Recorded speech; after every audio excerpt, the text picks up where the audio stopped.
Escrituras em sua obra santificadora. Então gostaria de abrir o texto bíblico em 1 Coríntios capítulo 1. Aleluia. Dá um aperto no coração quando vai acabando os retiros, sabe por quê? Não é por causa da comida boa. A comida é boa, glória a Deus. Deus abençoe Vanderlei e sua equipe. A comida é abençoada, gostosa. A piscina é uma bênção. O local aqui, graças a Deus, Shirley, olha, obrigado por esse local tão lindo, gostoso. Uma bênção, toda vez abençoa as nossas vidas. Este local aqui, belíssimo. Tudo isso é gostoso, o clima está bom, a observação dos pastos verdejantes, as flores, a natureza, tudo é lindo, mas sabe o que é que aperta mais o nosso coração? E talvez nós não temos a consciência clara disso? É a comunhão da igreja. Porque quando a gente é acostumado às vezes passar na comunhão da igreja só no domingo à noite. A gente vai ali, passa ali 2 horinhas e vai embora para casa e volta às nossas atividades.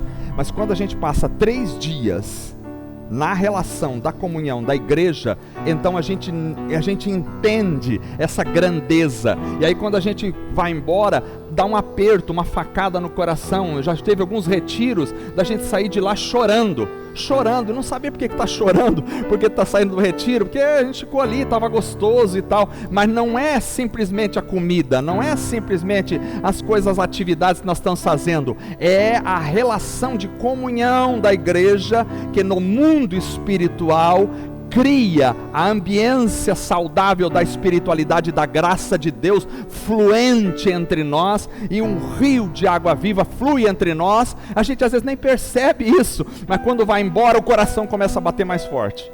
Ele diz, não é para sair, é para continuar. Sabe por quê? Porque isso aqui é uma experiência do céu. É uma experiência muito diminuída, obviamente, do céu, porque ainda não chegamos lá. Ainda não chegamos, mas quando chegar, não há outro lugar melhor para estar, a não ser na comunhão da igreja com Cristo Jesus. 1 Coríntios capítulo 1, verso 21.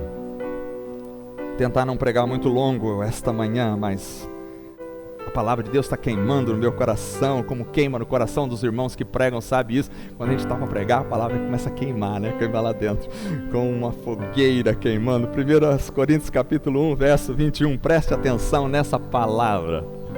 Diz assim: visto que, na sabedoria de Deus, o mundo não o conheceu por meio da sabedoria humana. Não foi. Ele está falando isso dentro de um mundo, dentro de uma visão cósmica, do mundo grego, da onde saíram os filósofos, grandes filósofos da história, da humanidade, saíram do mundo grego. E ele está dizendo aqui, não o conheceu por meio da sabedoria humana. Ou seja, o homem por sua sabedoria jamais poderia conhecer a grandiosidade do Criador. Agradou a Deus, ele vai dizer, agradou a Deus salvar aqueles que creem por meio da loucura da pregação. Por que loucura? E ele diz, os judeus pedem sinais miraculosos e os gregos procuram sabedoria. O mundo era dividido naquela época para os povos judeus e gregos, eram divididos em 2 tipos de povos. Embora houvessem nações, mas o mundo se simplificava em 2 tipos de povos para os judeus: judeus e não judeus. Judeus era um povo eleito de Deus para receber a revelação da palavra. Os não judeus incluíam gregos, gentios e todo o resto. Tudo era não judeu, ou grego ou gentil. Então ele diz, ele fecha o mundo todo, ele diz, os judeus pedem sinais miraculosos, porque os judeus estavam acostumados com os sinais de Moisés, que não os levou a se convencerem. Viram tantos sinais em Moisés, mas morreram no deserto. Eles queriam mais sinais. E os gregos procuravam a sabedoria. Paulo diz aqui, nós pregamos a Cristo crucificado, o qual de fato é escândalo para os judeus e loucura para os gentios ou para os gregos. Era loucura para os judeus, era escândalo para os judeus, que Deus, Yahvé poderoso, que quando Moisés disse para Yahvé, para o Deus Todo-Poderoso, disse, mostra-me a tua face, E Deus disse para Moisés: você não pode olhar para o meu rosto, porque se você olhar para a minha face, você vai morrer. Não há homem que possa olhar para a minha face. E agora dizer que Cristo é Deus entre os homens, para os judeus isto era um escândalo. E para os gregos, para os gentios o que achavam é que a carne, o corpo físico, era algo que eles precisavam se livrar logo disso aqui, e ir para o mundo das metafísicas, das ideias. E agora, como Deus que vivia em espírito, no mundo perfeito, vem em carne, loucura. E é por isso que a mensagem do Evangelho se tornou loucura para eles. Mas para os que foram chamados, tanto judeus como gregos, Cristo é o poder de Deus e a sabedoria de Deus, porque a loucura de Deus é mais sábia do que a sabedoria humana, e a fraqueza de Deus é mais forte que a força do homem. A loucura de Deus, ou seja, a pregação do Evangelho, nesta loucura para os gentios, é mais sábia do que qualquer filósofo da história, e a fraqueza de Deus, ou seja, o escândalo para os judeus, é muito mais forte do que a força do homem em sua própria força. E Paulo continua dizendo: irmãos, pensem no que vocês eram quando foram chamados. Poucos eram sábios, segundo os padrões humanos. Poucos eram poderosos. Poucos eram de nobre nascimento. Mas Deus escolheu as coisas loucas do mundo para envergonhar os sábios. E escolheu as coisas fracas do mundo para envergonhar os fortes. Ele escolheu as coisas insignificantes do mundo, as desprezadas e as que nada são, para reduzir a nada as que são. Aleluia! Para que ninguém se vanglorie diante dele. Ele é Senhor. Toda a honra e toda a glória seja dada a Ele. E diz no verso 30, é porém por iniciativa dele que vocês estão em Cristo Jesus, o qual se tornou sabedoria de Deus para nós, isto é, justiça, santidade e redenção, para que, como está escrito, quem se gloriar, glorie-se no Senhor. Aleluia! Graças a Deus! Que coisa maravilhosa! Então, em Cristo, e aqui ele traz muito claro que Cristo se tornou sabedoria de Deus para nós. Que sabedoria? Cristo se tornou justiça para nós. Cristo se tornou santidade para nós. E Cristo se tornou redenção para nós. Então, em Cristo, e é isso que ele está dizendo aqui, que em Cristo, se estivermos em Cristo, nós temos justiça. Que é justiça? Tornar justo. Se estivermos em Cristo, nós temos santidade. E se estivermos em Cristo, nós temos redenção. O que é redenção? É remissão, é pagamento do resgate. É resgate. Em Cristo nós temos o resgate. Então o meu tema hoje é falar sobre a palavra de Deus como a verdade santificadora. E eu queria começar, queria começar falando o que é santificação. E quero pedir a todos que fiquem aqui. Só saiam se precisar sair para ir ao banheiro ou alguma coisa de urgência. O que é santificação? Santificação significa separação. A palavra é esta: separação. Santificado é aquilo que é separado. Aquilo que é separado para uso exclusivo de. Aquilo que foi retirado do meio comum. Isto é santificado. E aí a gente começa a pensar por que a santificação é importante. A santificação é importante por causa da natureza de Deus. Quem é Deus? Quem é Deus? Vai ser difícil eu ficar parado. Se eu perguntasse para vocês, quem é Deus? Como vocês responderiam? Quem é Deus? Quem é Deus? Eu estou impactado com o Salmo 104, eu vou precisar ler novamente o Salmo 104, vocês vão me perdoar o tempo, eu vou precisar ler o Salmo 104 esta manhã aqui. Quem é Deus? Vamos abrir o Salmo 104, que maravilha esse Salmo 104. Rodolfo está tirando essa música aí, bendize a minha alma ao Senhor, Senhor, Tu és maravilhoso. 104. Agora sem interferências, é o 104. Houve uma interferência na última vez que eu fui ler esse salmo, e disseram que era o 103. Tem que ter saído do vídeo aqui para não sair eu falando isso. 104 vai mostrar-nos quem é Deus. Diz assim o texto: bendize, ó minha alma, ao Senhor. Ou seja, louve ao Senhor. Senhor Deus meu, Tu és magnificentíssimo.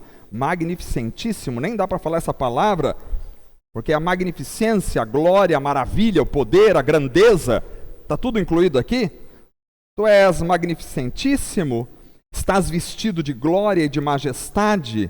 Deus, Ele se cobre de luz como de um vestido, estende os céus como uma cortina, põe nas águas as vigas das suas câmaras, faz das nuvens o seu carro, anda sobre as asas do vento. Quem pode colocar vigas sobre a água?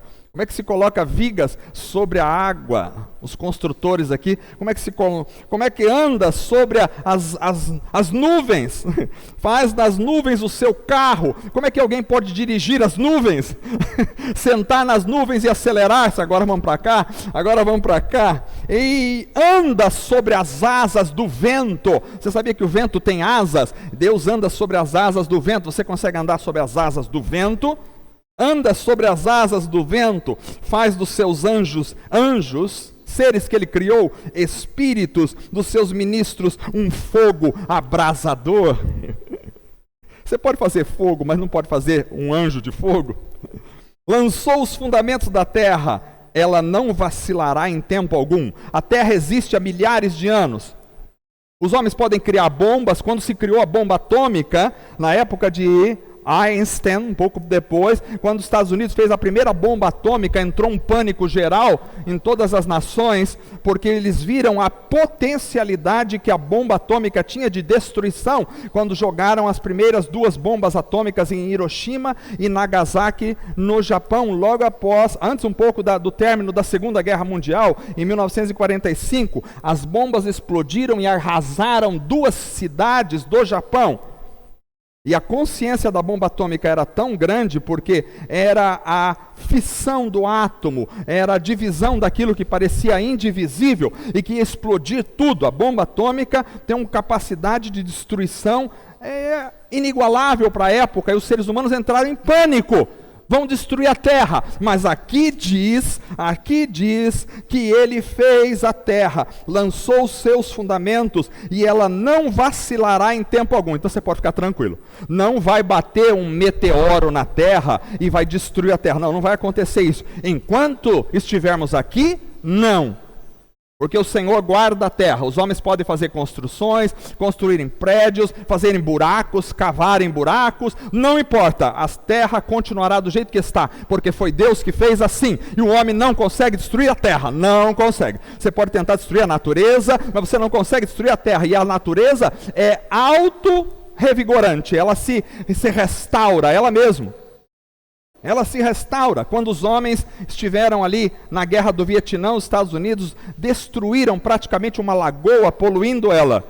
Saíram daquele lugar e anos depois aquela água estava límpida novamente, porque a natureza, Deus fez ela para se regenerar.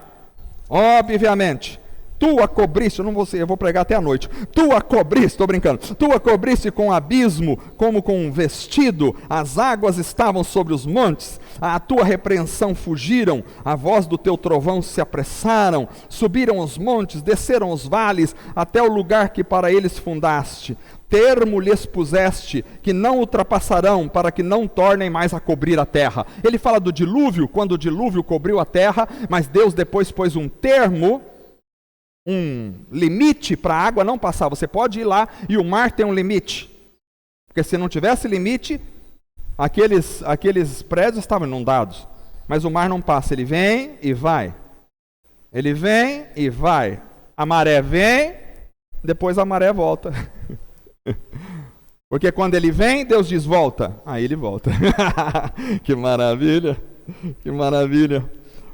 Tu que fazes sair as fontes nos vales, as quais correm entre os montes, dão de beber a todo animal do campo, os jumentos monteses matam a sua sede, junto delas as aves do céu terão a sua habitação, cantando entre os ramos. Ele rega os montes desde as suas câmaras, a terra farta-se do fruto das suas obras, faz crescer a erva para o gado. Quem faz crescer a erva para o gado não é o homem, é Deus. Deus é que dá a erva para o gado e a verdura para o serviço do homem, para fazer sair da terra o pão. É Deus que dá o pão ao homem, Ele é criador, Ele é mantenedor da terra. E o vinho que alegra o coração do homem, e o azeite que faz reluzir o seu rosto, e o pão que fortalece o coração do homem. As árvores do Senhor fartam-se de seiva, os cedros do Líbano que ele plantou, onde as aves se aninham. Quanto à cegonha, a sua casa é nas faias. Os altos montes são para as cabras monteses, e os rochedos são refúgio para os coelhos. Até para os coelhos Deus dá refúgio. Aleluia! Glória a Deus. Designou a lua para as estações, o sol conhece o seu ocaso. O sol sabe onde é que ele vai se pôr. Ordenas a escuridão e faz-se noite, na qual saem todos os animais da selva. Os leõezinhos bramam pela presa e de Deus buscam o seu sustento. Nasce o sol, logo se acolhem e se deitam nos seus covis. Então sai o homem à sua obra e ao seu trabalho até a tarde. O Senhor, quão variadas são as tuas obras, todas as coisas fizeste com sabedoria, cheia está a terra das tuas riquezas. Assim é este mar grande e muito espaçoso, onde há seres sem número, animais pequenos e grandes. Ali andam os navios e o Leviatã que formaste para nele folgar. Todos esperam de ti que lhes dê o sustento em tempo oportuno, dando-lhe tu, eles o recolhem, abres a tua mão e se enchem de bens. Escondes o teu rosto e ficam perturbados. Se lhes tiras o fôlego, morrem e voltam para o pó. Envias o teu espírito e são criados, e assim renovas a face da terra. A glória do Senhor durará para sempre, o Senhor se alegrará nas suas obras. Olhando ele para a terra, ela treme, tocando nos montes, logo fumegam. Cantarei ao Senhor enquanto eu viver, cantarei louvores ao meu Deus enquanto eu tiver existência. A minha meditação acerca dele será suave, e eu me alegrarei no Senhor. Desapareçam da terra os pecadores, e os ímpios não sejam mais. Bendize a minha alma ao Senhor, louvai ao Senhor. Aleluia. Que texto maravilhoso e belíssimo. Bendize a minha alma ao Senhor. Quem é Deus? Deus é o Criador supremo que sustenta a terra com as suas mãos. Deus segura a terra. Deus guarda a terra, Deus dá alimento. Todas as manhãs Deus ordena ao sol que se levante. O homem pode dizer que existem leis naturais, e existem leis naturais, mas as leis naturais são uma consequência das leis sobrenaturais. Deus disse ao sol, levanta-se, e ele se levanta todas as manhãs. E Deus diz ao sol, se põe, e ele se põe todas as noites. Deus sustenta a erva do campo e sustenta os animais. Você não alimenta os pássaros que estão lá fora, mas Deus os alimenta. Você nem sabe onde eles estão e para onde eles vão. Estão ali e quando eles morrem você nem vê o cadáver deles, mas Deus os sepulta, Deus guarda eles. Deus guarda a natureza toda, Deus sustenta os oceanos, e a Bíblia diz que Ele coloca os oceanos na concha da palma da sua mão. Deus sustenta todo o universo. O texto do Novo Testamento diz que Jesus com a sua palavra, o poder da palavra, Jesus com a sua palavra sustenta todo o universo com a palavra. A minha palavra e a sua palavra não sustenta nem um palito de fósforo de pé, mas Jesus com a sua palavra, sustenta todo o universo. Quem é Deus? Deus é magnífico, poderoso, grandioso, excelso, supremo, majestoso, eterno, adorado, incomparável, intocável, inatingível, inameaçável. Deus está acima de tudo e de todos, Senhor da história, construtor do universo e da realidade que tudo existe. Deus é o construtor do tempo. O tempo só existe porque Deus fez o tempo. Deus é o construtor da humanidade. Ele é Senhor. E agora esse Deus, a Bíblia diz, Ele é santo. Em sua maravilha, em sua consciência, em sua grandeza, em suas ações, Ele é santo. O que significa isso? O que significa quando eu digo que Deus é santo? O que significa ser santo? Significa que é separado. Deus não é contaminado com o pecado. Ele não é contaminado com o pecado. Ele é santo. Porque tudo que é lindo, tudo que é maravilhoso, tudo que é bom, tudo que é gostoso, tudo que é prazeroso está na santidade. Nós temos os valores invertidos na humanidade hoje em dia. A gente acha que tudo que é errado é gostoso, mas não é. Tudo que é errado traz um certo prazer para a carne, mas isso traz um buraco existencial imenso no coração e leva ao desespero final. Mas tudo aquilo que é santo, perfeito, nós fomos criados para viver com o santo. É por isso que a gente nem sabe porquê, mas a gente observa uma obra de arte e a gente se deslumbra nessa obra de arte. Hoje em dia a mentalidade humana está tão depravada que os homens fazem um risco lá, passam uma tinta e diz que isso é uma obra de arte. Isso não é obra de arte, nada, é um lixo. Mas foi feito por não sei quem, continua sendo lixo. Mas a beleza de um pássaro exuberante com suas cores. Já viram o rabo de um pavão? Um pavão quando abre o seu rabo exuberante. A grandeza dos oceanos. Nós temos paixão. Nós não sabemos isso, mas nós... Por que a gente sai daqui e anda 800 quilômetros para ir numa praia para ver o mar? Porque nós temos paixão pelo belo, pela beleza. Sabe por quê? Porque nós fomos criados para conviver com o belo. Deus é o belo supremo. Quando nós somos criados para conviver com Ele, para estar com Ele. Por isso que quando a gente faz uma letra feia, a gente diz, a letra é feia. E por quê? Quem disse que ela é feia? Ela é feia porque ela não está no padrão da beleza que todos nós temos. Ninguém vai dizer que um rabisco é bonito. A gente pode admirar quem rabiscou, mas nós não podemos dizer que um rabisco é bonito. A gente sempre dizia assim, letra de médico é feia. Eu acho que a letra da Catiana não é feia, mas assim, a gente dizia, letra de médico é feia. Mas aí porque todo mundo falava a mesma coisa, que letra é feia? Porque não está de acordo com o padrão que nós temos interior, na mente, no coração, na alma, de uma perfeição escriturística. Está em Deus. Deus é santo. Mas quando Deus criou o homem, Ele criou o homem para viver com Ele em relacionamento. Deus criou o homem para andar junto com Ele. Na sua grandeza. Deus não precisava de nós. Ele poderia ter dito, quero lá saber do homem nada. Ele não é assim.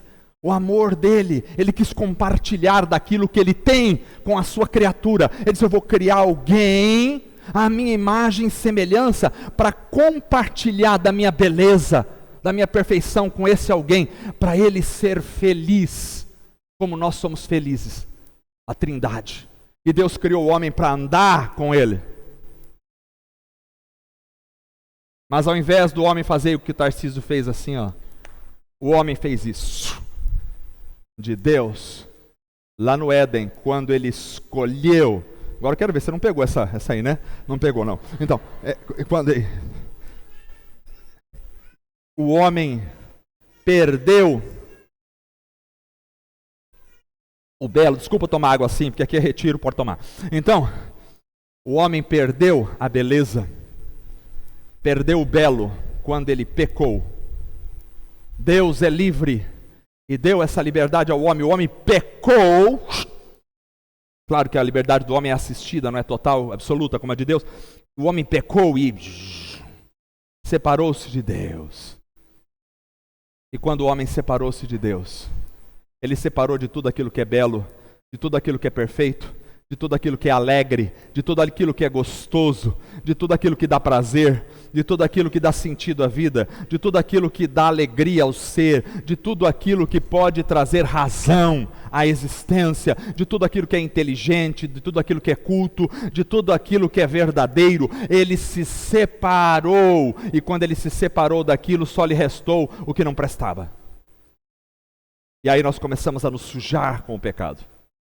A hora que você olha para a humanidade hoje, você vê esse mundo, quando você vê pais matando filhos, quando você vê filhos matando pais, quando você vê adultos estuprando crianças, quando você vê violências nas escolas, quando você vê violências nos presídios, quando você vê violências no trânsito, quando você vê homens odiando homens, quando você vê gente enganando gente, quando você vê políticos roubando das pessoas, quando você vê juízes iníquos, mentirosos, sem vergonhas, nas mais altas instâncias do judiciário do país, roubando, destruindo e vivendo a seu bel prazer, você percebe o quanto o humano está afundado longe de Deus. Então, quando o homem se separou de Deus, ele se separou da vida, caiu, e a partir disso começa um processo de Deus, não do homem. O homem não tinha condição. O homem não tinha condição de se chegar a Deus mais.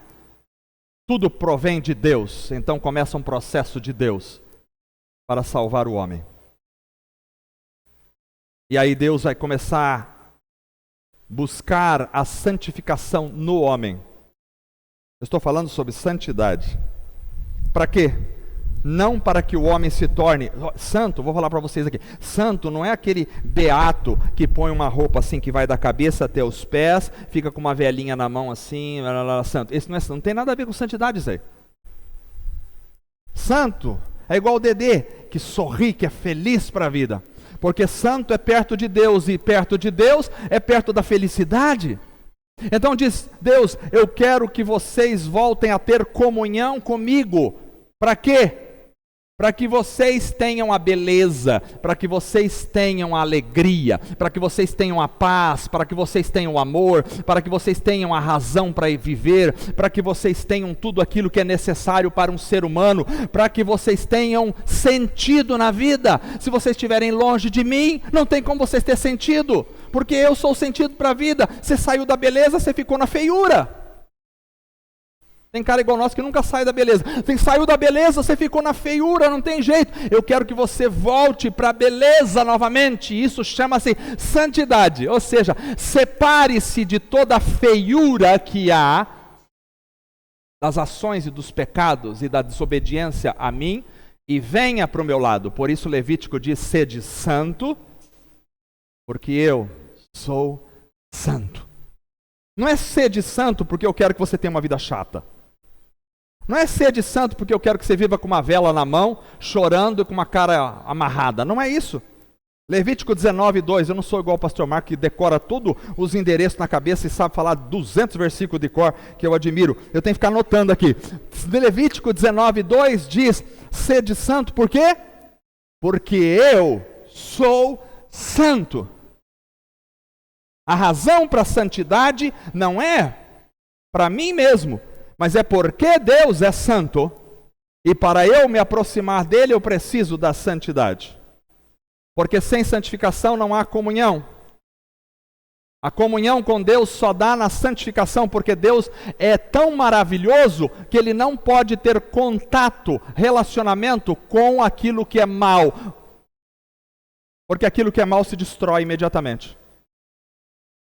Então, se alguma coisa má precisa ter contato com Deus, ela precisa ficar santa, porque ela se chegar perto de Deus mal, ela morre na hora. Por isso você não pode olhar para mim, Moisés, que vai morrer. Tudo aquilo que é mal não pode chegar perto do santo, porque se chegar perto do santo, ou ele vai ser transformado em santo, para ter comunhão com o santo, ou ele vai ser fulminado imediatamente. Ele vai deixar de existir. E Deus não quer fulminar você. Presta atenção, Deus não quer fulminar você. Não quer. Deus te ama e quer ter contato com você.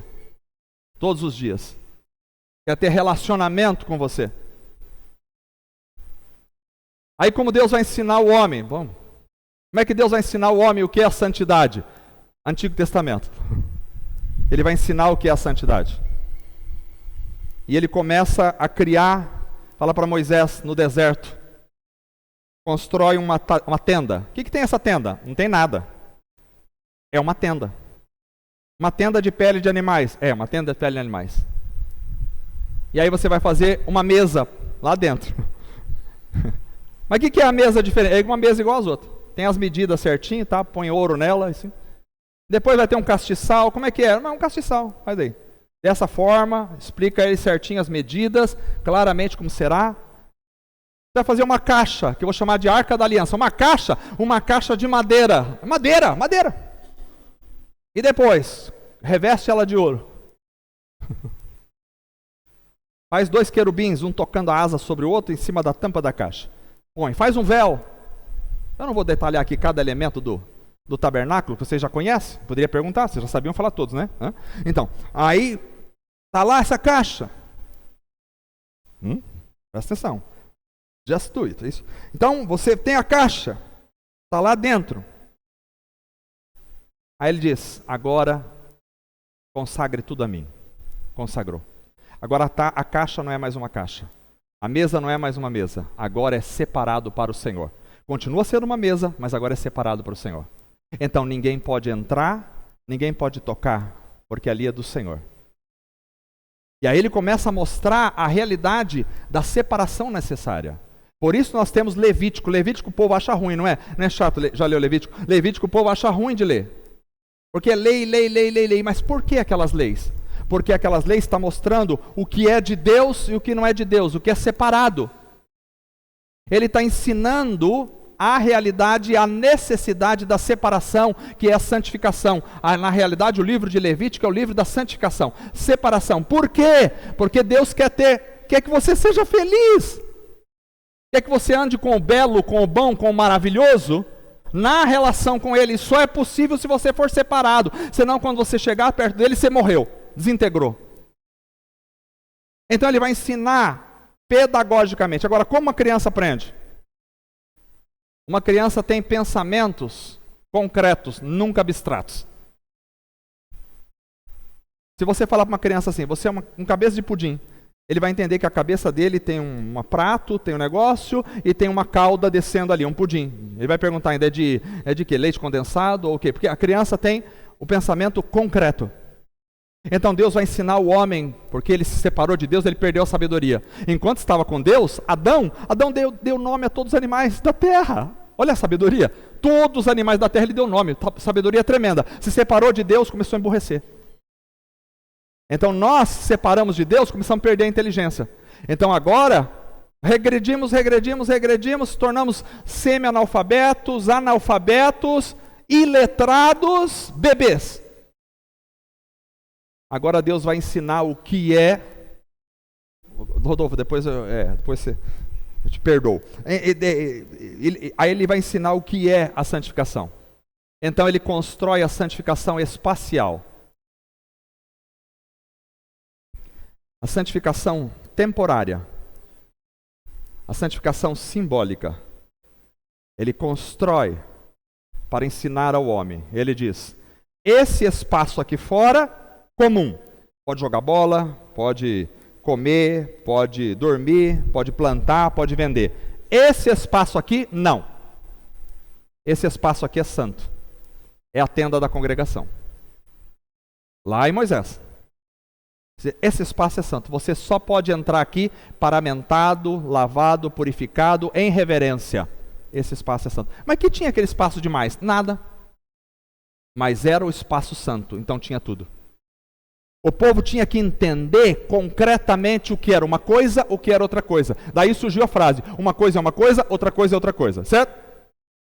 Entendeu, Lucas? Uma coisa é uma coisa, outra coisa é outra coisa, certo? Então era assim, uma coisa é lá, outra coisa é aqui. Aí, eu estou falando assim com os adolescentes, para estar aqui, todo mundo está ligado, senão a gente está pregando, eles estão indo para lá fora, tomar água, roubar sorvete, e não é assim. Então, teve uns que fizeram uma gangue aqui e foram na cozinha roubar sorvete. Então, não vou nem falar quem são, mas tudo bem, está tudo na paz. Então, foram perdoados.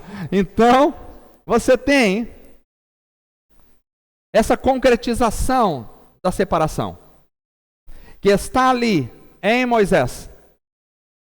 Eles precisam entender o que é santo, e aí precisa começar a morrer os cordeiros. Mas Deus no Antigo Testamento era sanguinário, Ele gostava de sangue, Ele mandava matar cordeirinho. Não é isso.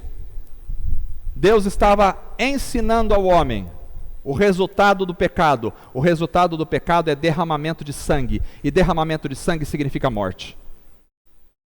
Então o homem precisava entender, ele pegava o cordeirinho, bonitinho, branquinho, sem defeito, que não brigava, que não chutava, que não mordia, que não tinha veneno, que não era agressivo, que não chorava para morrer, e ele dizia: sacrifique esse cordeiro. Aquilo era pedagógico, para mostrar ao homem o efeito do seu pecado. Mas eu tenho dó de sacrificar o cordeirinho. Sim, mas você não sabe o que é a dor de ver o Filho de Deus sendo sacrificado na cruz do Calvário pelo seu pecado. Você precisa entender a gravidade do pecado. Então os homens foram aprendendo no passar da história o que era a santidade. Mas, preste atenção, olha, alguém querendo roubar minha mensagem. Mas preste atenção.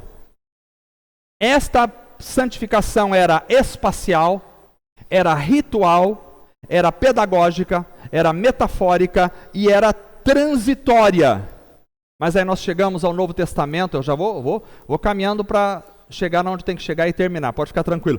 Hebreus capítulo 10, verso 1 a verso 4, vai dizer uma coisa de fundamental importância para nós sobre a santificação. Ele diz assim: porque tendo a lei de Moisés, a sombra, então sombra não é a realidade.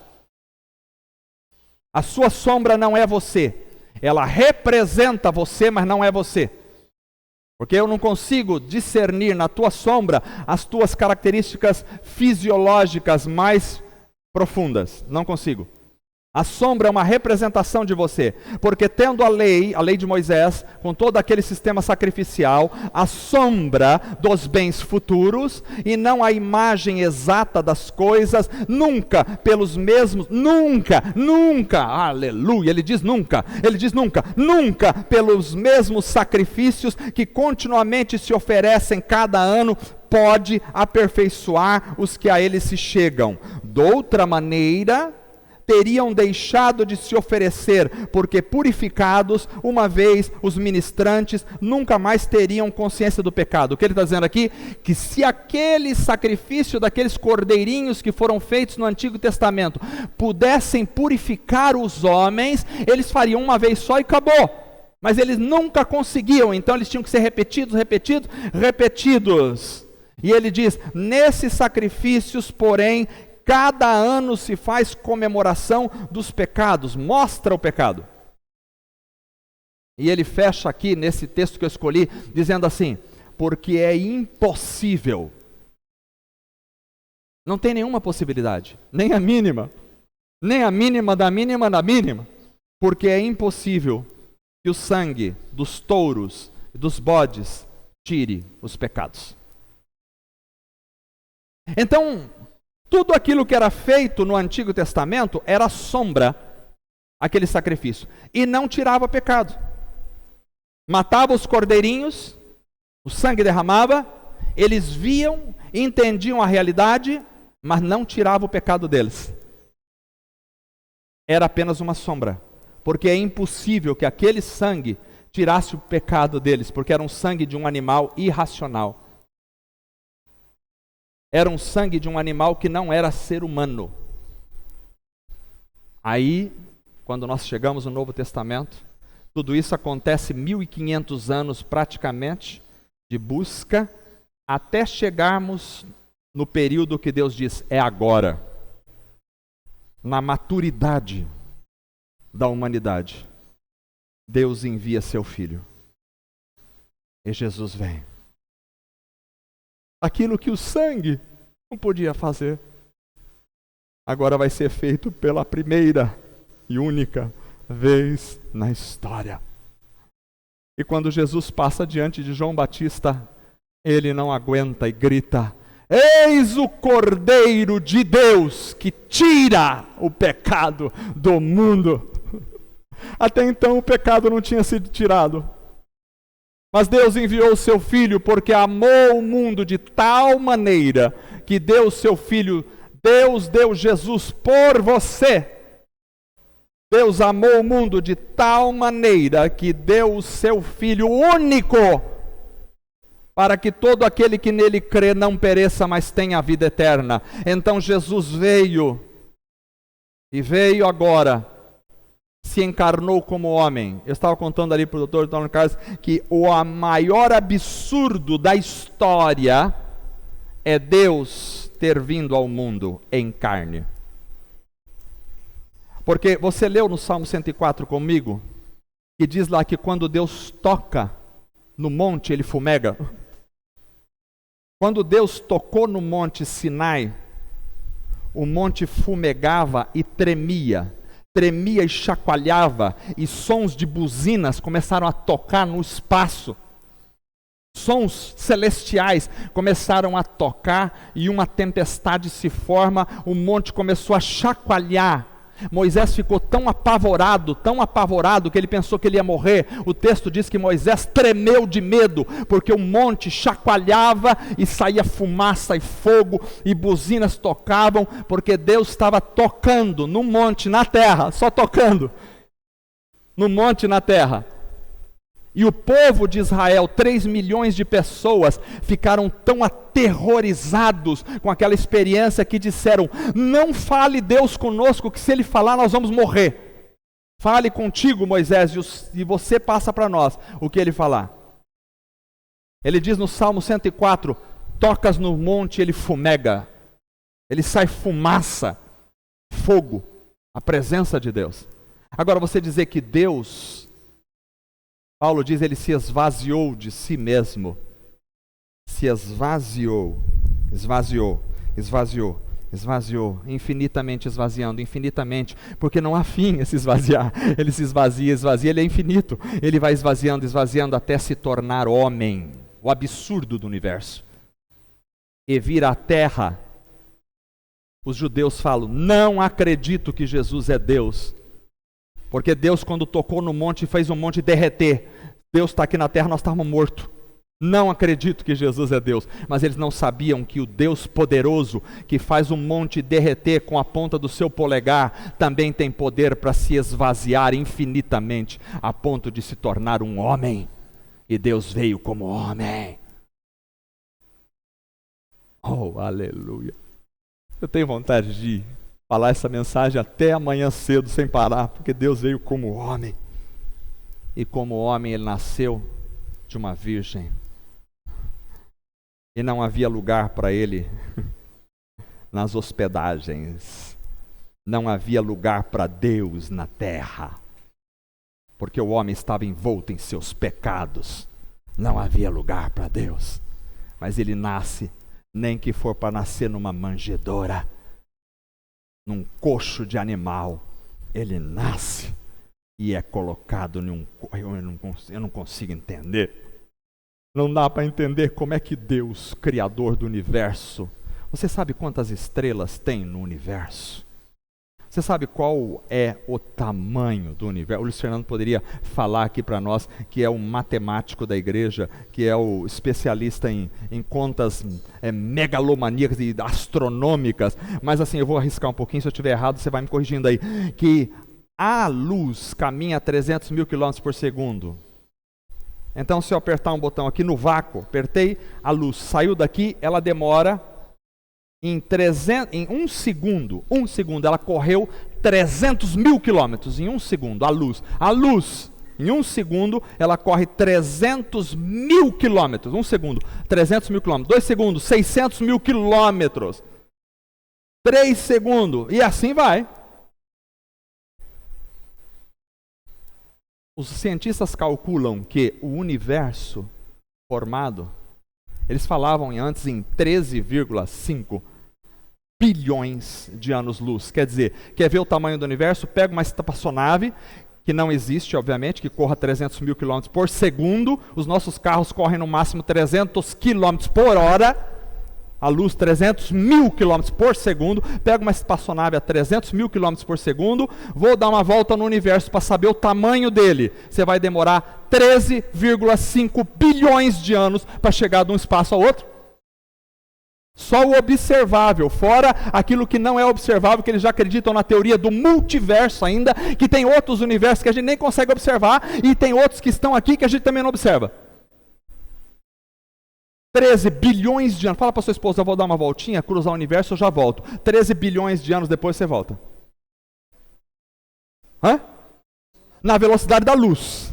Eu vou rápido, esposa. Velocidade da luz. 13 bilhões para ir, 13 bilhões para voltar.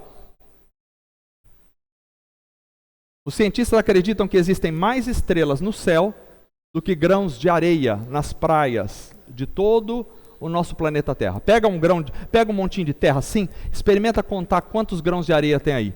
Eles acreditam que existem mais estrelas no céu do que grãos de areia. E a Bíblia diz que Deus conhece todas as estrelas e dá nome para elas. Quem é esse Deus? Ele veio como homem. E como homem, ele apanhou da sua criatura. E a criatura cuspiu na face de Deus. Para os judeus isso é escândalo. Para os gregos isso é piração. Mas aprove a Deus trazer Cristo. Porque era a única forma de poder voltar a ter comunhão. Sem santidade, ninguém verá o Senhor. Então Cristo veio como homem. E como homem ele não pecou. Porque se Cristo tivesse pecado, todo o universo tinha acabado.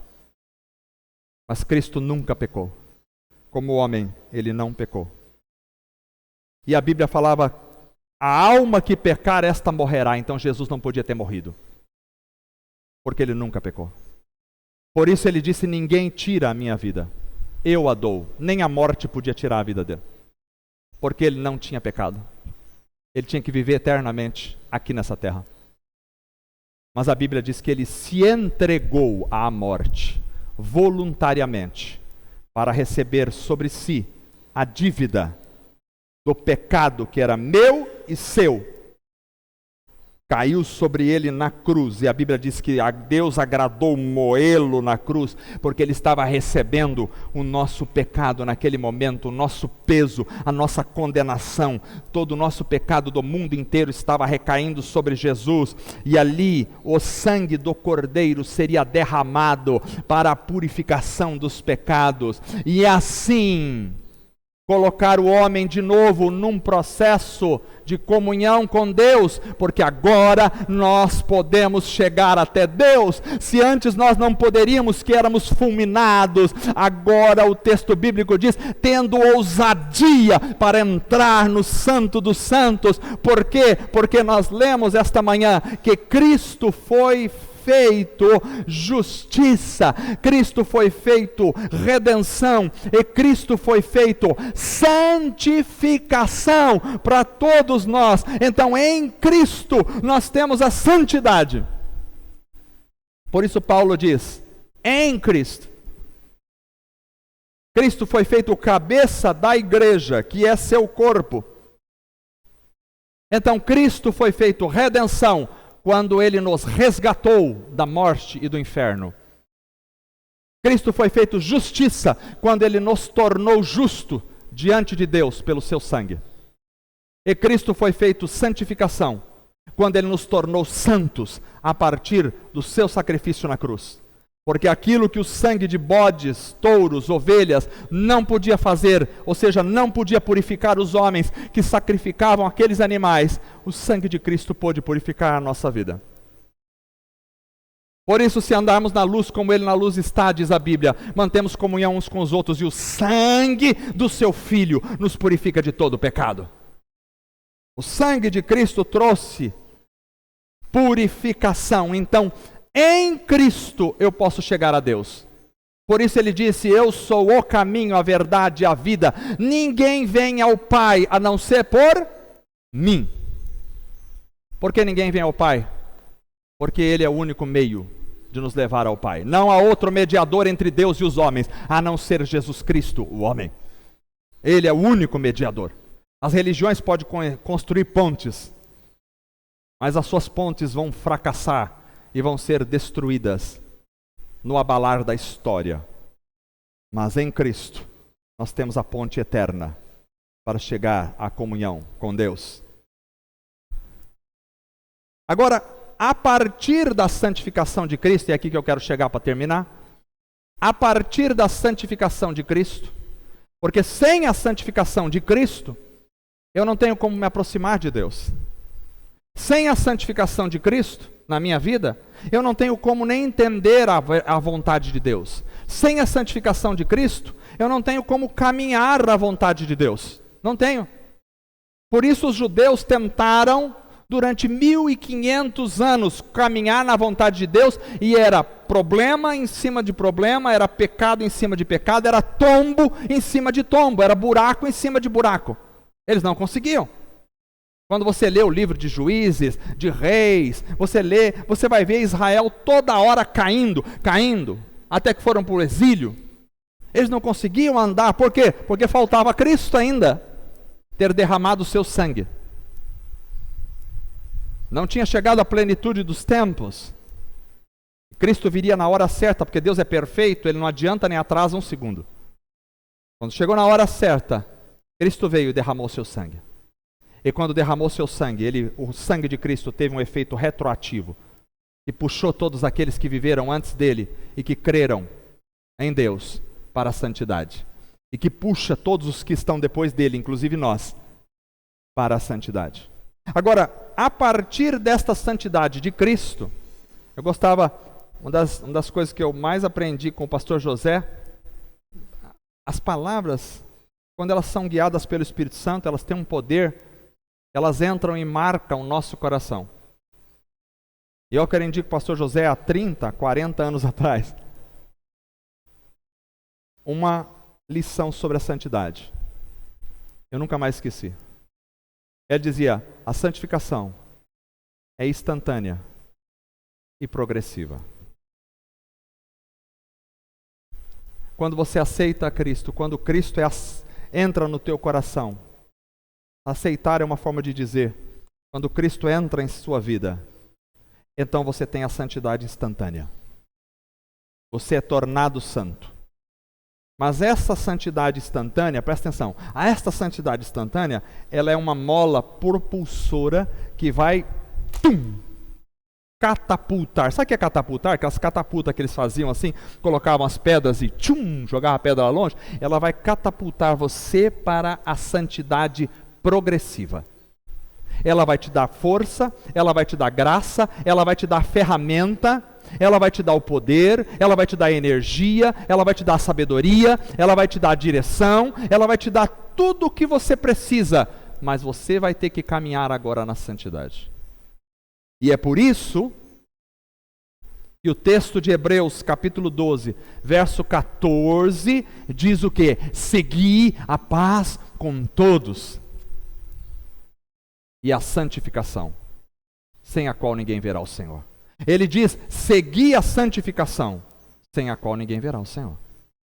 É por isso que nós temos outros textos, por exemplo, Coríntios 7:1, que diz: ora, amados, pois que temos tais promessas, purifiquemo-nos. Nós já somos purificados? Sim, mas agora ele diz: aquela santificação inicial que te capacitou, que te deu graça, que te deu a bagagem, que te deu as ferramentas, que te deu os alimentos, os elementos, que te deu tudo, a energia. Agora você pega essa bagagem e vá se purificando. Purifiquemo-nos de toda a imundícia da carne e do espírito, aperfeiçoando a cada dia a santificação no temor de Deus. Além disso, nós temos Apocalipse 22:11, que vai dizer: quem é santo, se santifique ainda. Então o que acontece? Agora, a partir do... Se eu não tenho Jesus, está tudo fora.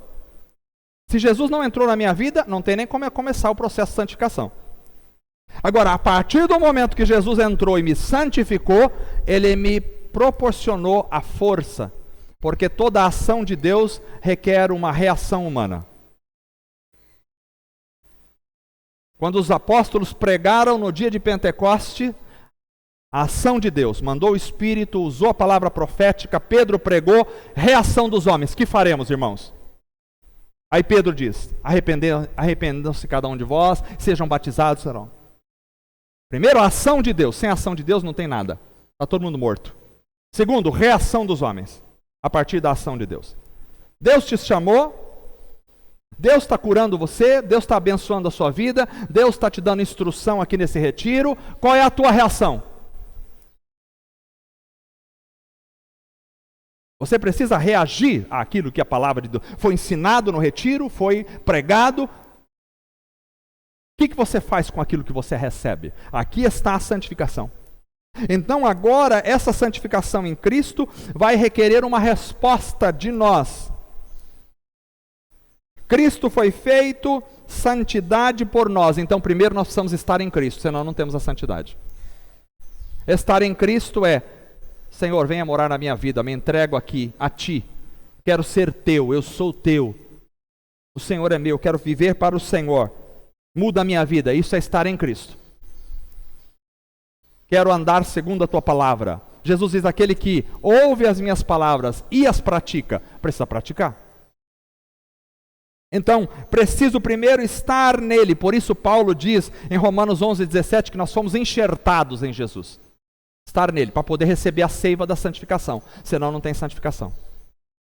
Então, primeiro é estar nele. E nele eu recebo a justiça e a santidade. A última página, estou acabando. A justiça e a santidade.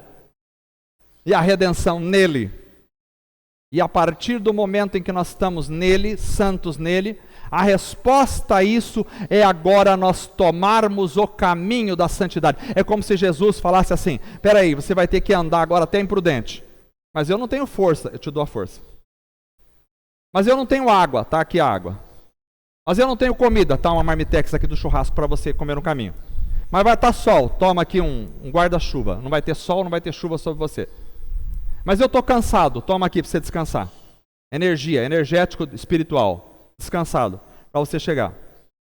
Mas não estou enxergando o caminho, toma a bússola, tá aqui para você.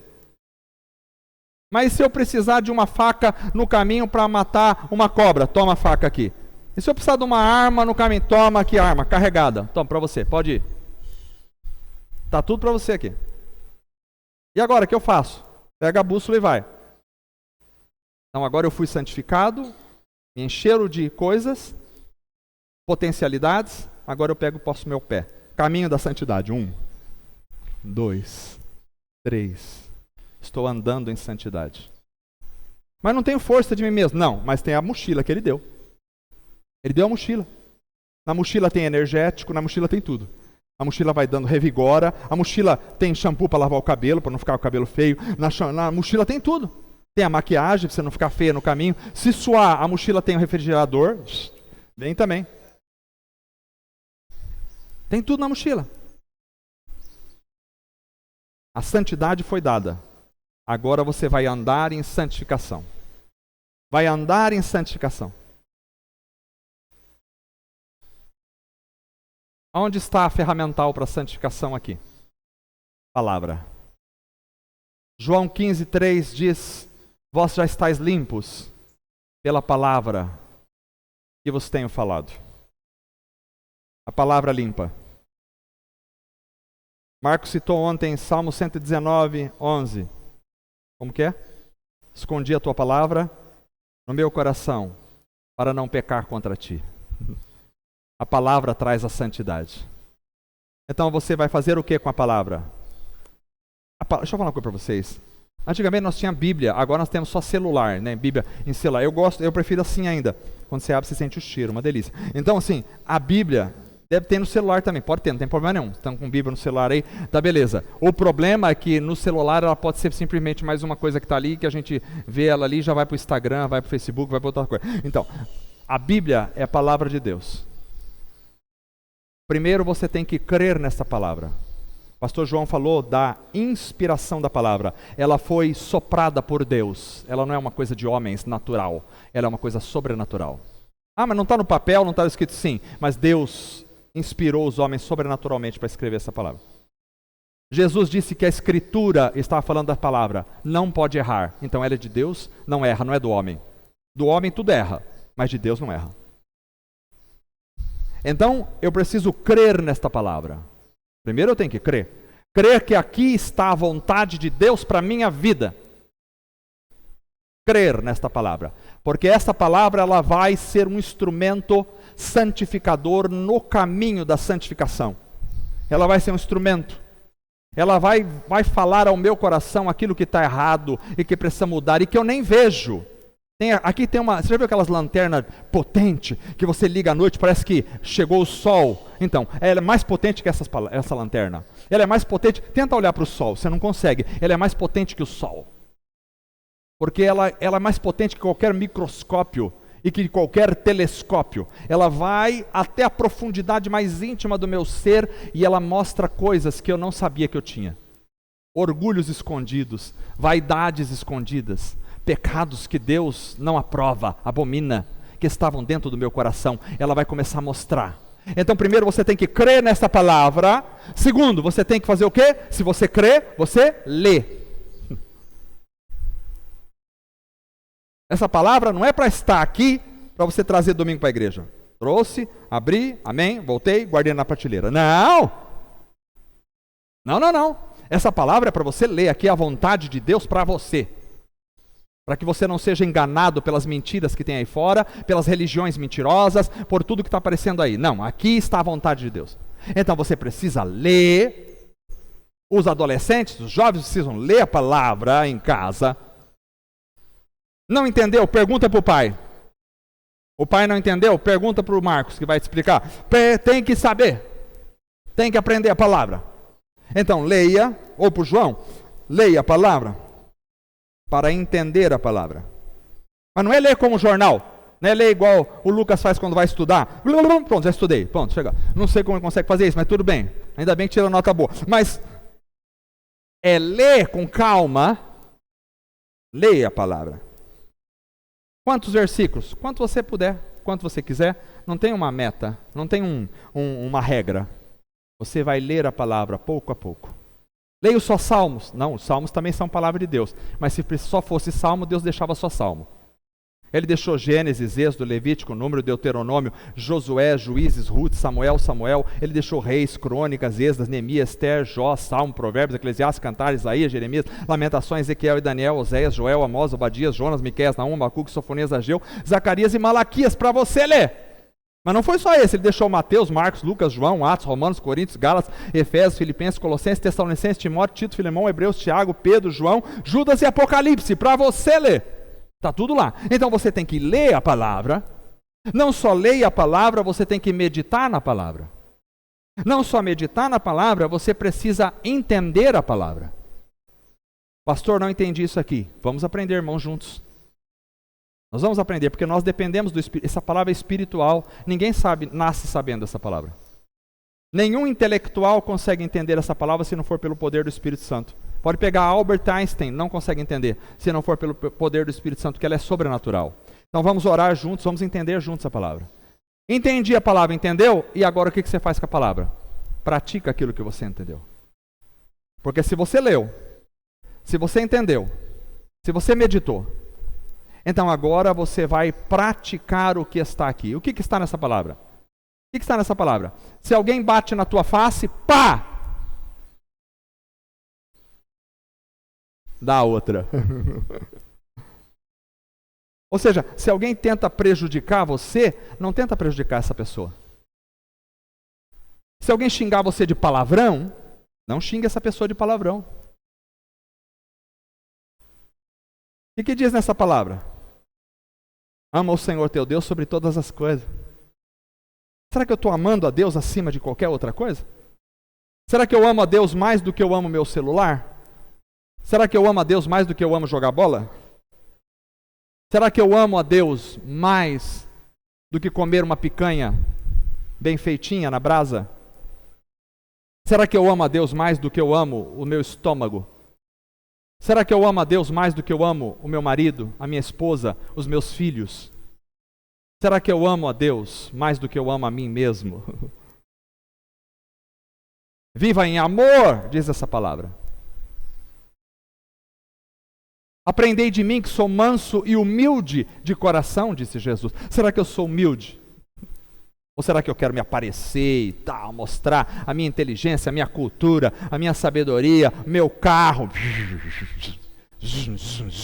Será que eu quero mostrar o meu poder? Será que eu sou humilde? Será que eu quero mostrar que sou melhor que o outro? Aprendei de mim que sou manso. Será que eu sou manso? Será que se eu pisar no pé dele, a Sandra até encolheu o pé, se eu pisar no pé dele, ele vai virar um leão para me destruir? Ou ele vai abaixar a cabeça? As pessoas mais felizes que eu conheci foram as mais humildes. Ser humilde não é ser pobre financeiramente. Ser humilde é abaixar a cabeça quando você poderia detonar. Abaixa a cabeça. Mas eu teria tanta coisa para falar para ele, abaixa a cabeça. Vai estar me magoando, abaixa a cabeça. A vida do homem com Deus é a vida para baixo. Aprendei de mim que sou manso e humilde de coração. E que isso é? Caminho da santidade. Processo de santificação. Você não sabe com quem você está falando? Não sei mesmo. Pensei que estivesse falando com Jesus na sua vida. Abaixa. Pilatos achava que tinha tanto poder. Onde está Pilatos hoje? Herodes achava que tinha tanto poder. Onde está Herodes hoje? Onde estão os imperadores de Roma? Onde está Nero? Onde está Adolf Hitler? Onde está Mussolini? Onde estão? Onde estão os czares da Rússia? Onde estão os ministros do Supremo? Onde estão?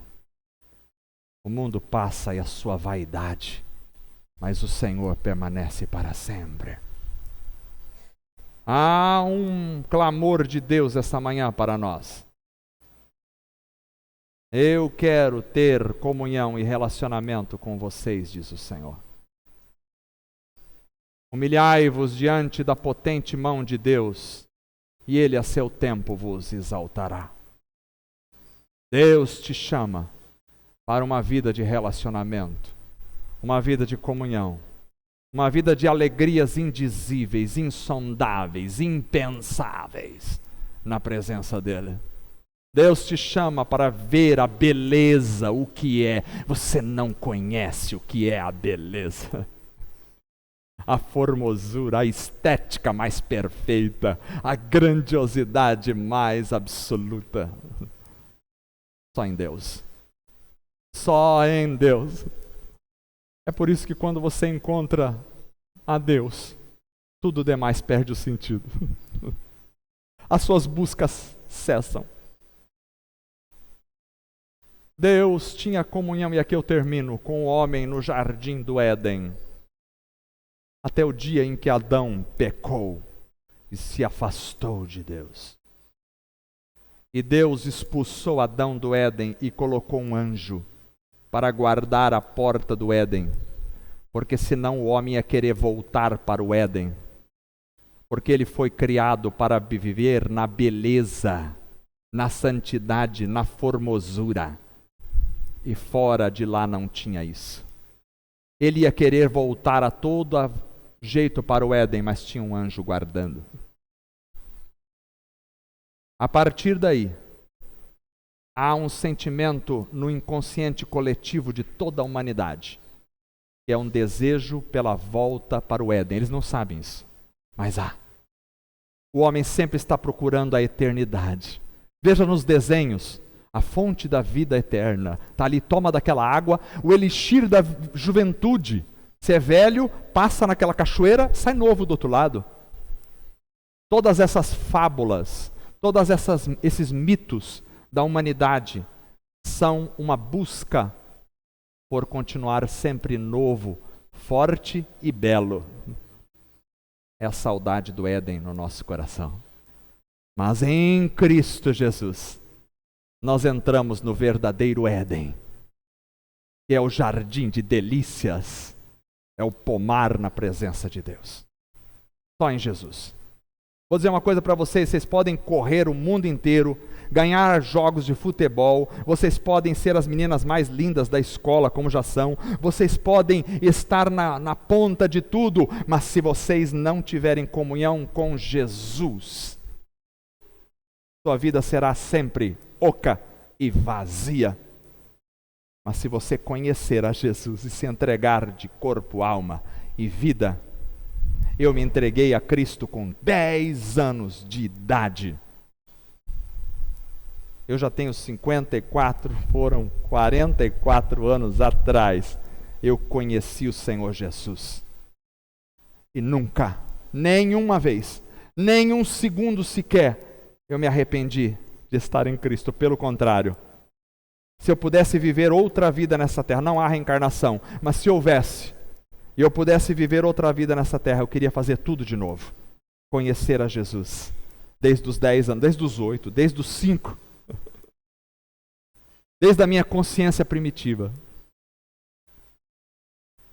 Porque não há outro ser mais maravilhoso. Não há outra vida melhor do que a vida com Jesus. Vamos ficar em pé.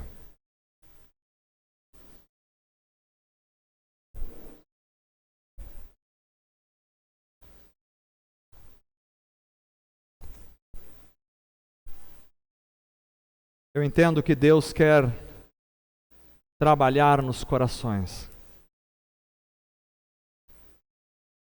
Eu entendo que o Espírito Santo quer atuar na vida de vocês que aqui estão. E na minha vida. Entendo que a gente precisa se entregar de corpo e alma ao Senhor. Se entregar e dizer, eu quero. Eu quero.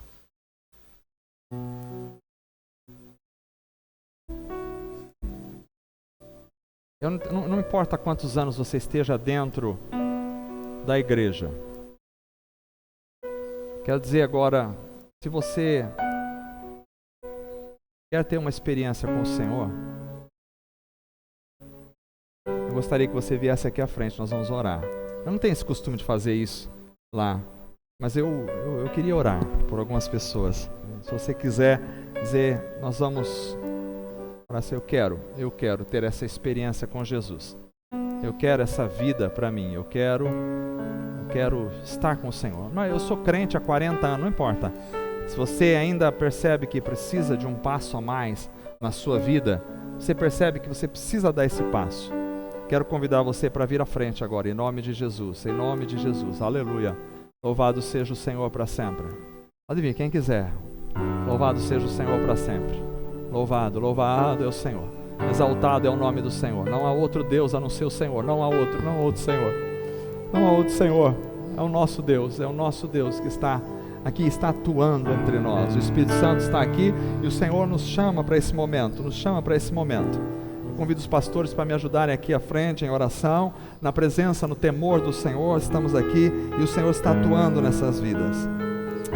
Quero que você, enquanto o Rodolfo vai cantando uma música bem suave aqui para não atrapalhar as orações. Nós vamos orar em nome de Jesus com imposição de mãos sobre os irmãos, esses que estão tomando uma posição diante do Senhor esta manhã, e Deus está selando essa posição no céu, em nome de Jesus, está selando essa posição no céu, para a glória dEle, para o louvor, para a honra, para a exaltação do nome dEle. Não há outro Deus melhor que o nosso Deus, não há outro Deus maior que o nosso Deus, não há outro prazer maior, não há outra alegria maior, não importa, Deus é Senhor sobre tudo e todo, e Deus está fazendo a obra. Você que está aí, não tem problema, curve a sua cabeça aí, faça a sua oração aí diante do Senhor, em nome de Jesus. Nós vamos orar para a glória do Senhor, impondo as mãos sobre os irmãos que estão aqui. Vamos cantar ao Senhor, exaltar ao Senhor, porque Ele vai fazer a obra, está fazendo a obra na sua vida, em nome de Jesus. Deus está fazendo a obra, louvado seja o nome do Senhor,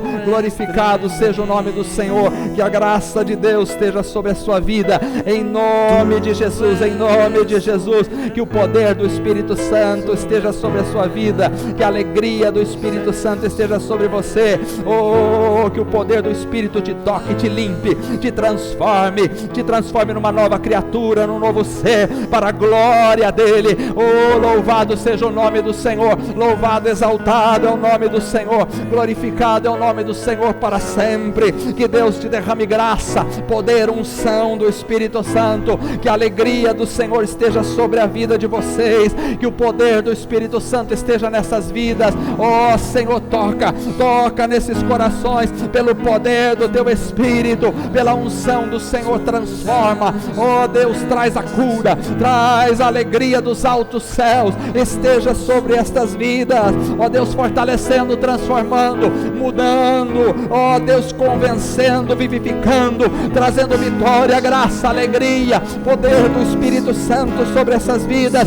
Deus, renova com o poder do alto, transforma, molda em nome de Jesus, molda os corações, transforma, derrama do poder do Espírito Santo sobre essa vida, derrama da unção do Senhor, que a alegria do Teu Espírito entre neste coração, que a graça, o gozo do Senhor transforme esta realidade, este ser, para a glória do Senhor.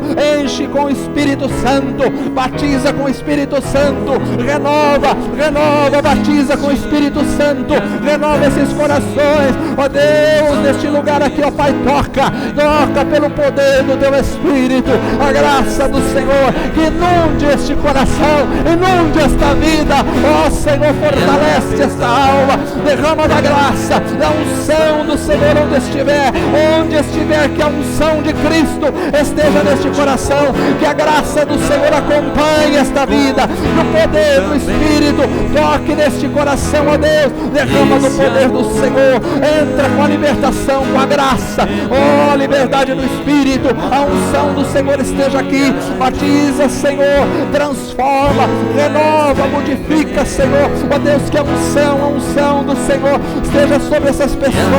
Pedimos a Tua bênção, Senhor, Deus, sobre Teus filhos, traga a paz, a unção, a alegria do Espírito Santo, o renovo espiritual, aquilo que vem do Senhor, Deus, transforma as realidades mais íntimas, transforma o coração abatido, renova, purifica, levanta, Senhor, para a glória do Teu nome, que a unção de Cristo esteja com cada um de vocês, aleluia, louvado seja o Senhor, aleluia, glorificado é o Teu nome, louvado é o Senhor, aleluia, bendito é o Senhor, não há outro Deus a não ser o Senhor, exaltado é o Teu nome, glorificado é o Teu nome para sempre, e a unção do Espírito esteja sobre nós, para a glória do Senhor, aleluia, louvado, aleluia,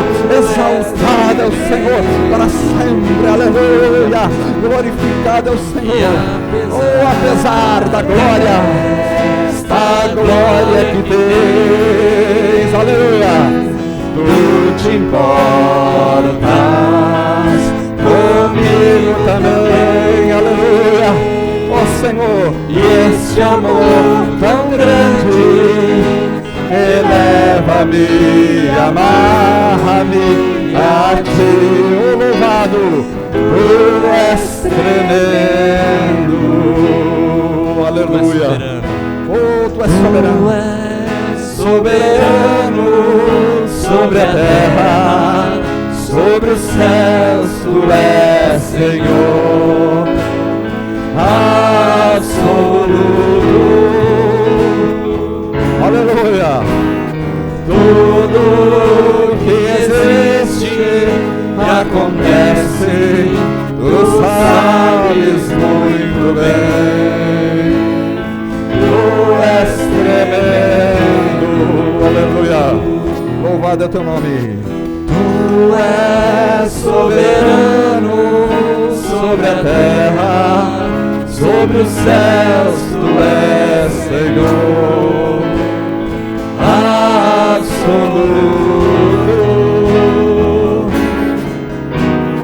tudo que existe acontece, tu sabes muito bem, tu és tremendo,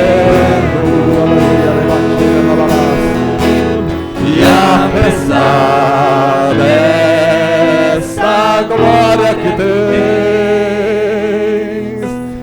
tu te importas comigo também,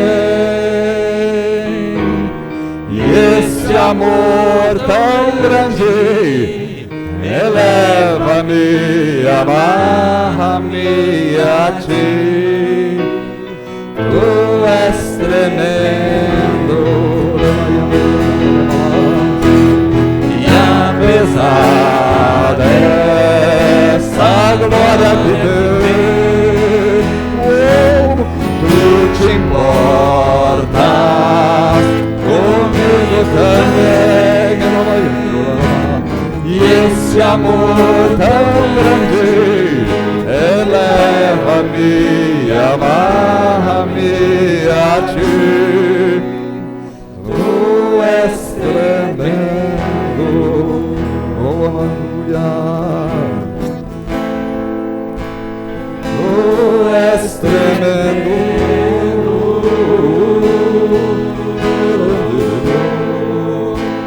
tu és tremendo, aleluia, glória a Deus, que maravilha. Esse processo da santidade, que antes era espacial e temporária, localizada, agora se torna a sua vida. É você na vida, no dia a dia, na caminhada. A santificação vai com você na caminhada a cada dia. Agora não está mais no local, agora não está mais no espaço geográfico, agora está em você. Você é o templo do Espírito Santo. Você é o templo do Espírito Santo. E é por isso que vocês estão aqui, muitos derramam lágrimas diante do Senhor, pela graça, unção, o poder do Espírito Santo. Esse retiro não pode ser apenas mais um retiro. Esse retiro tem que ser algo que nos acompanha. Nós vamos sair daqui agora, mas nós não vamos simplesmente voltar para o nosso trabalho na segunda-feira, para as nossas atividades. Nós temos que voltar transformados, mudados, modificados. Nós temos que voltar de outra forma para a nossa casa. Nós temos que pegar a mochila que Cristo nos deu aqui, colocá-la nas costas e sair para a vida cheio de santidade, cheio de alegria, de paz, de gozo na alma. Eu sei, a situação está difícil, o mundo está abrasivo, terrível, as situações pioram a cada dia, a economia está em falência, eu sei, mas nós temos um Deus, Senhor, e nós caminhamos, porque aqui não é o nosso lar, nós estamos aqui de passagem. A Bíblia diz que somos peregrinos e forasteiros, estamos em terra alheia, estamos caminhando apenas, estamos como numa rodoviária, com as malas prontas de passagem, mas o nosso destino é outro. O nosso destino é o céu, na presença de Deus. Ali é o nosso lar. O nosso lar, Jesus diz: vós não sois deste mundo, como eu também deste mundo não sou. Nós somos da presença de Deus, nós somos de Deus, nós somos do céu, e é para lá que nós vamos. Estamos indo. Você pode ir para o céu trabalhando, tudo certo, você pode ir para o céu casando, você pode ir para o céu se alimentando, mas você está na caminhada para o céu, aleluia. É a presença de Deus. Deus, e Jesus vai nos buscar, Ele vai voltar para nos buscar. Esta alegria que nós temos no nosso coração é a alegria da comunhão da igreja, a comunhão da igreja do corpo. Quando o corpo é partido, vamos cantar de novo aquela, o corpo é partido, entre nós Cristo é manifesto, aleluia, glória a Deus, aleluia, graças a Deus, aleluia, bendito é o Senhor. Nem estou com fome mais, aleluia, espero que você não esteja também, glória a Deus, aleluia. Podem assentar, vamos cantar uma última música aí, para a gente encerrar esse momento, aleluia, glória a Deus. Que maravilha, não perca isso, gente, não perca. Quando vocês saírem daqui, o diabo vai tentar tirar do coração de vocês, os amigos vão tentar tirar do coração de vocês, a rotina da vida vai tentar tirar do coração de vocês o que vocês vivenciaram aqui. Mas não perca, escondi a tua palavra no meu coração, escondi para não pecar contra o Senhor. Que esta palavra fique escondida no coração de cada um de vocês, para a glória do Senhor. Vamos cantar. Tu és, vou ter que virar para cantar daqui, aleluia, Junto glória ao a Deus. poço estava eu,